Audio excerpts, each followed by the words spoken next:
नाग और नौलखा हार, एक गहन कथा और लोक नीति का विस्तृत विश्लेषण। भारतीय लोक साहित्य की गौरवशाली परंपरा में नाग और नौलखा हार की कथा एक ऐसा अमूल्य रत्न है जो पीढ़ियों से हमारी सांस्कृतिक चेतना का अभिन्न अंग रही है। यह केवल एक रोमांचक गाथा नहीं, बल्कि जीवन के गहरे सत्यों को उजागर करने वाला एक अत्यंत प्रचलित और बहुआयामी आख्यान है।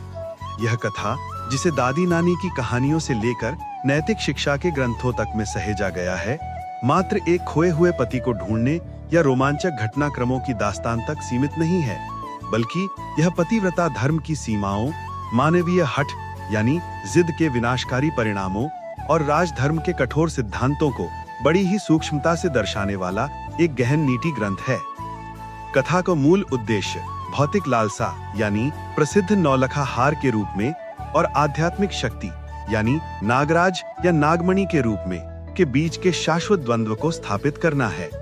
यह लोक कथा इस बात पर अडिग बल देती है कि एक सफल पारिवारिक और राजकीय जीवन के लिए किन शाश्वत नैतिक सिद्धांतों का पालन करना नितांत आवश्यक है। विशेष रूप से गोपनीयता और संयम के संदर्भ में इसके उपदेश आज भी उतने ही प्रासंगिक हैं जितने सदियों पहले थे। कथा का मुख्य निष्कर्ष बार बार यह दोहराता है कि चाहे स्त्री कितनी भी प्रिय और पतिव्रता क्यों न हो, उसकी वह जिद पूरी नहीं करनी चाहिए जिससे परिवार के मान सम्मान पर आंच आए या जिससे रिश्तों में कभी न भरने वाली दरार पड़े। प्रमुख पात्रों का परिचय और कथा का केंद्रीय संघर्ष। इस कथा के हृदय में है राजा चित्रसेन या चंद्रसेन, जो अपनी प्रजा के लिए एक धर्मपरायण और न्यायप्रिय शासक थे। उनके पुत्र राजकुमार कथा के नायक हैं, जिन्हें अपनी पत्नी की अनियंत्रित इच्छा के कारण एक विकट आध्यात्मिक और शारीरिक परीक्षा से गुजरना पड़ा। रानी बैजंती, जो अपनी असाधारण पतिव्रता शक्ति के लिए विख्यात थीं, इस कथा की उत्प्रेरक हैं, जिनकी एक छोटी सी हठ ने पूरे राज परिवार को घोर संकट में डाल दिया। और फिर हैं नागराज, जो रहस्यमय नागलोक के शक्तिशाली शासक के रूप में यहाँ दिव्य शक्ति, गुरु और भाग्य विधाता की भूमिका निभाते हैं, ऐसे जो वरदान और शाप दोनों देने में सक्षम हैं। यह कहानी प्रेम, कर्तव्य और त्याग के उन गहन मानवीय अनुभवों को उजागर करती है जो हर युग और हर सभ्यता में प्रासंगिक रहे हैं। प्राचीन भारत की सुनहरी भूमि पर एक ऐसा राज्य था जिसकी ख्याति दूर दूर तक फैली हुई थी। ये राज्य अपने अद्भुत सौंदर्य, अतुलनीय समृद्धि और प्रजा के सुख चैन के लिए जाना जाता था। इस गौरवशाली राज्य के सिंहासन पर महाराज चित्रसेन, कुछ अन्य कथाओं में चंद्रसेन, विराजमान थे, जो अपनी धर्मपरायणता, न्यायप्रियता और कुशल शासन के लिए विख्यात थे। उनके शासन काल में प्रजा सुखी थी, खेत खलिहान धन धान्य से परिपूर्ण थे और व्यापारिक कारवां दूर देशों तक समृद्धि लाते थे। महाराज का महल कला और स्थापत्य का एक अद्भुत नमूना था, जहां हर कोना सौंदर्य और भव्यता से मंडित था। महाराज चित्रसेन के एक युवा और पराक्रमी पुत्र थे, जो अपने पिता के समान ही गुणवान और प्रजा के प्रिय थे। राजकुमार का विवाह रानी बैजंती से हुआ था, जो न केवल रूप सौंदर्य में अद्वितीय थीं, बल्कि उनके सतीत्व और पतिव्रता धर्म की चर्चा भी चारों दिशाओं में थी। राजकुमार और रानी का दाम्पत्य जीवन अत्यंत सुखमय और प्रेमपूर्ण था। उनका प्रेम राजमहल के उपवनों में खिलते पुष्पों से भी अधिक सुगंधित और निर्मल था।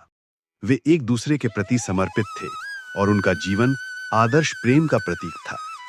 एक दिन राजमहल की स्त्रियां, जिनमें दासियां और राजकुमारियां भी शामिल थीं, आपस में आभूषणों और वस्त्रों की चर्चा कर रही थीं। उनके वार्तालाप का केंद्र था नौलखा हार। ये हार कोई साधारण आभूषण नहीं था। लोक कथाओं में इसका वर्णन ऐसे किया जाता था जैसे ये किसी जादुई मणि से निर्मित हो। कुछ का मानना था कि ये हार नागलोक की दिव्य नागमणि से जुड़ा था, जिसमें अद्भुत चमत्कारी शक्तियां समाहित थीं। ऐसी मान्यता थी कि इस हार को धारण करने से असाध्य रोगों से मुक्ति मिलती है, व्यक्ति चिरंजीवी हो सकता है और उसके जीवन में कभी कोई दुख नहीं आता। ये केवल एक आभूषण नहीं था, बल्कि एक ऐसी पौराणिक वस्तु थी जो दैवी शक्तियों का प्रतिनिधित्व करती थी। इन चर्चाओं को सुनकर रानी बैजंती के मन में उस नौलखा हार को धारण करने की तीव्र, अनियंत्रित इच्छा जागृत हुई। उनकी ये इच्छा इतनी प्रबल थी कि वो किसी भी तर्क या भय को स्वीकार करने को तैयार नहीं थी। उनके हृदय में उस हार को पाने की एक जिद घर कर गई थी। उन्होंने तत्काल राजकुमार के समक्ष अपनी यह अभिलाषा प्रकट की और उनसे उस हार को लाने का हठ किया। राजकुमार ने रानी को समझाने का भरसक प्रयास किया। उन्होंने कहा, हे प्रिय रानी, ये हार साधारण नहीं है। ये नागलोक से संबंधित है और इसे प्राप्त करने का मार्ग घोर संकटों और प्राणों के लिए खतरे से भरा है। मैं तुम्हारे लिए कुछ भी कर सकता हूँ, परंतु ये मांग हमारे और हमारे कुल के लिए अत्यंत भयावह हो सकती है। राजकुमार ने उन्हें यह भी समझाया कि ऐसे दिव्य हार को प्राप्त करना किसी मनुष्य के वश की बात नहीं और ये प्रयास उनके प्राणों को संकट में डाल सकता है। किंतु रानी बैजंती अपनी जिद पर अड़िग थी। उनका प्रेम, उनकी सुंदरता और उनका हठ उस पल राजकुमार के लिए एक अग्नि परीक्षा बन गया। राजकुमार के सामने एक गहन धर्म संकट उत्पन्न हो गया। एक ओर उन्हें अपनी कुल की प्रतिष्ठा, राजसी नियमों और स्वयं के प्राणों की रक्षा करनी थी और दूसरी ओर अपनी प्रिय पत्नी के प्रेम और उसके हठ का सम्मान करना था। उनका हृदय प्रेम और कर्तव्य के बीच डगमगा रहा था। प्रेम के मोह में और रानी की अनवरत जिद के आगे विवश होकर राजकुमार ने अपने प्राणों की परवाह न करते हुए रानी की इस कठिन मांग को पूरा करने का निर्णय लिया। ये निर्णय यद्यपि प्रेम से प्रेरित था, परंतु कथा में स्थापित होने वाली नैतिक शिक्षा की आधारशिला बन गया कि अविवेकपूर्ण हठ को कभी पूरा नहीं करना चाहिए, भले ही मांगने वाला कितना ही प्रिय क्यों ना हो। राजकुमार को यह आभास नहीं था कि उनकी यह स्वीकृति उन्हें एक ऐसी यात्रा पर ले जाने वाली है जहां उन्हें अपने स्वरूप को त्यागना होगा और एक रहस्यमयी रूपांतरण से गुजरना होगा। अपनी प्रिय पत्नी रानी बैजंती की अनूठी और अविवेकपूर्ण हठ के कारण राजकुमार स्वयं को एक गहरी धर्म दुविधा में घिरा हुआ पाते हैं। वे जानते थे कि नौलखा हार को प्राप्त करना एक असंभव सा कार्य था, जो न केवल उनके प्राणों के लिए घातक सिद्ध हो सकता था, बल्कि पूरे राजवंश की प्रतिष्ठा को भी दांव पर लगा सकता था। फिर भी रानी के प्रति अगाध प्रेम और उनकी जिद के कारण वे विवश हो चुके थे। अंततः राजकुमार ने एक अविश्वसनीय संकल्प लिया। वे गुप्त रूप से राजमहल त्याग कर उस रहस्यमय नौलखा हार को खोजने निकलेंगे।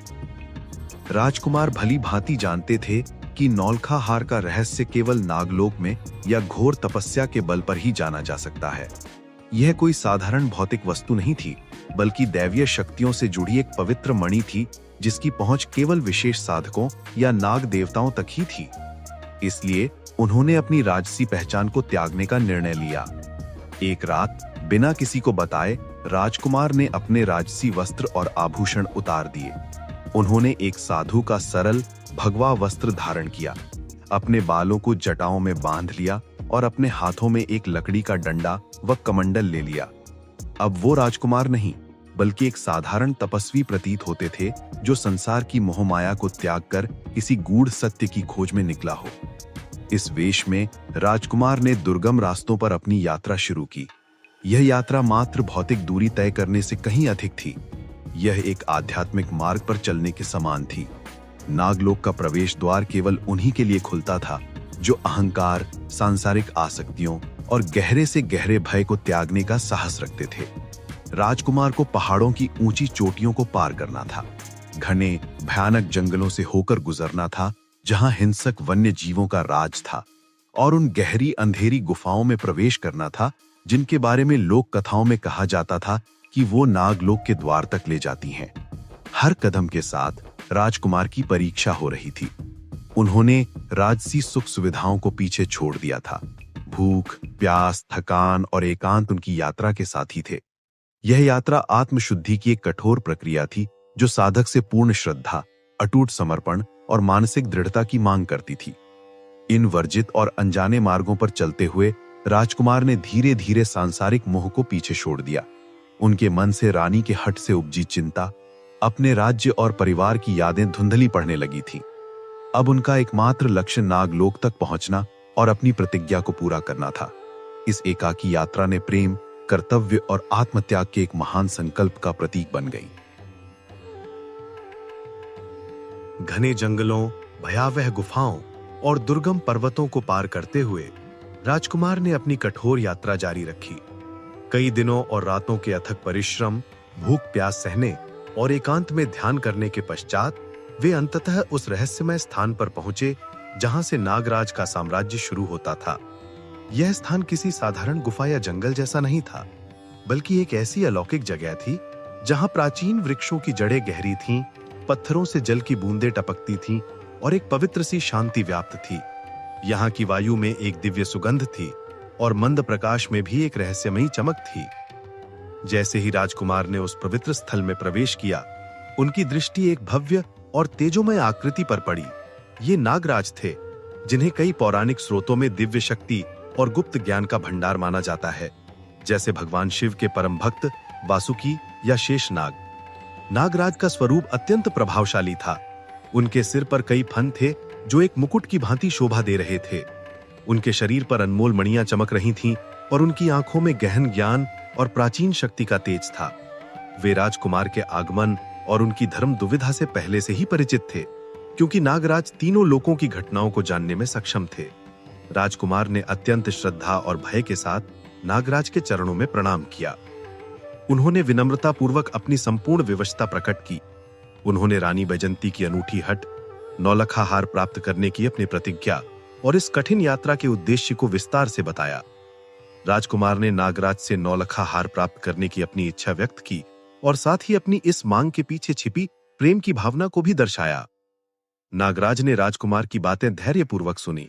उनकी आंखों में राजकुमार के संकल्प और उनके प्रेम के प्रति आदर का भाव था।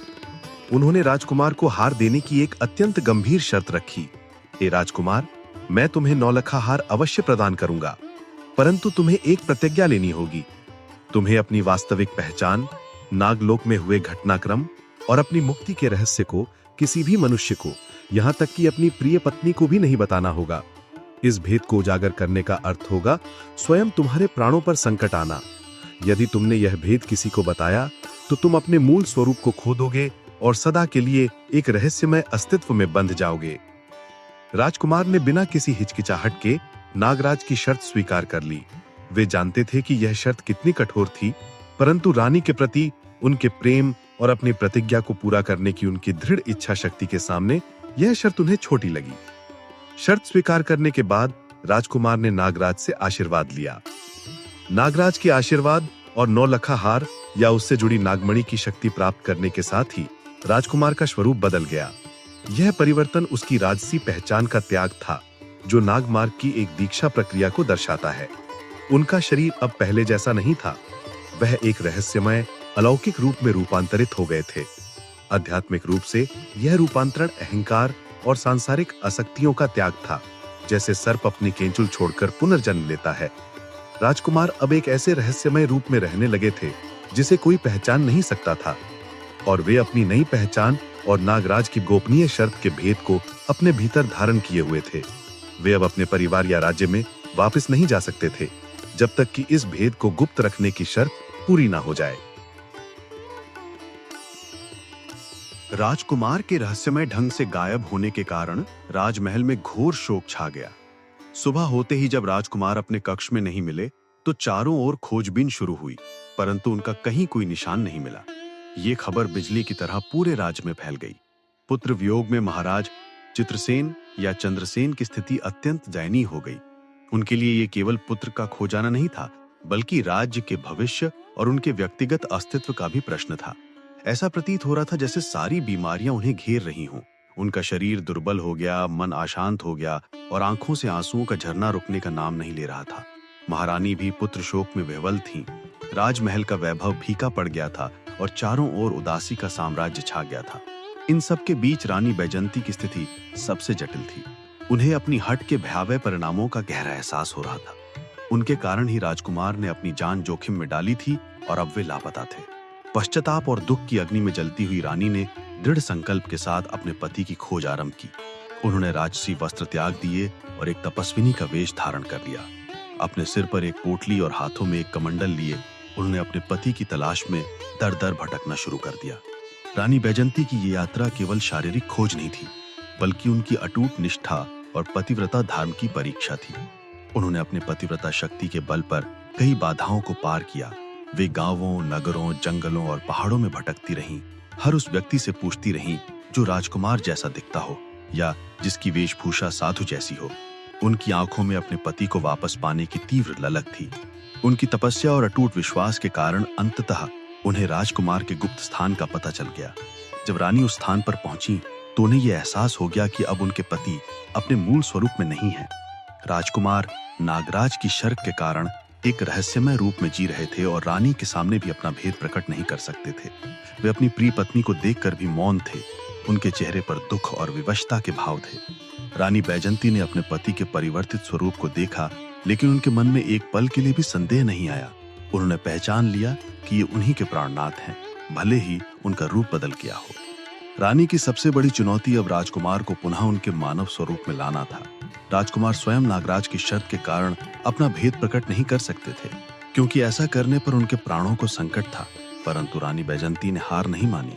उन्होंने अपने पतिव्रता बल और अटूट भक्ति का प्रयोग किया। उन्होंने वहीं बैठकर घोर तपस्या आरंभ की। नागराज से अपने पति को उनके मूल स्वरूप में लौटाने की प्रार्थना की। उनकी तपस्या और पति के प्रति अगाध प्रेम इतना शक्तिशाली था कि उसने नागराज की शर्त को शिथिल कर दिया। रानी की पतिव्रता शक्ति के सामने नागराज की प्रतिज्ञा टूट गई, या यूं कहें कि नागराज ने स्वयं उनकी भक्ति से प्रसन्न होकर उन्हें भेद प्रकट करने की अनुमति दे दी। राजकुमार, जो अब तक मौन और रहस्यमय स्वरूप में थे, पुनः अपने पहले वाले स्वरूप में आ गए। उनके शरीर से वो दिव्य तेज हट गया और वे पुनः अपने राजसी मानवीय रूप में प्रकट हुए। इस अद्भुत मिलन को देखकर रानी बैजंती की आंखों से खुशी के आंसू बहने लगे। राजकुमार और रानी बैजंती ने एक साथ नागराज से सर झुकाकर आशीर्वाद लिया। राजकुमार ने नागराज का धन्यवाद किया कि उन्होंने उन्हें इस कठिन परीक्षा से गुजरने का अवसर दिया और उन्हें वापस अपने प्रियजनों से मिलाया। इसके बाद दोनों प्रेम और कृतज्ञता के साथ अपने राजमहल की ओर प्रस्थान किया। उनकी ये वापसी केवल दो व्यक्तियों की नहीं, बल्कि एक प्रेम कहानी की विजय और पतिव्रता धर्म की शक्ति का प्रतीक थी। राजकुमार और रानी बैजंती की राजमहल की ओर वापसी एक ऐसी आशा की किरण थी जिसकी प्रतीक्षा पूरा राज्य वर्षों से कर रहा था। जैसे ही राजकुमार अपनी नगरी के द्वार से अंदर प्रविष्ट हुए, उनकी आंखों में अपने राज्य और अपने लोगों को देखने की एक अद्भुत चमक थी।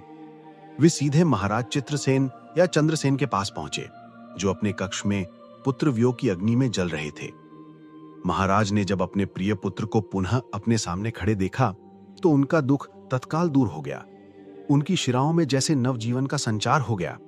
उनके लिए यह केवल अपने पुत्र का वापस लौटना नहीं था, बल्कि यह ऐसा था मानो सर्प को खोई हुई मणि मिल जाती है, एक ऐसा अनमोल रत्न जिसे वे कभी वापस मिलने की कल्पना भी नहीं कर सकते थे।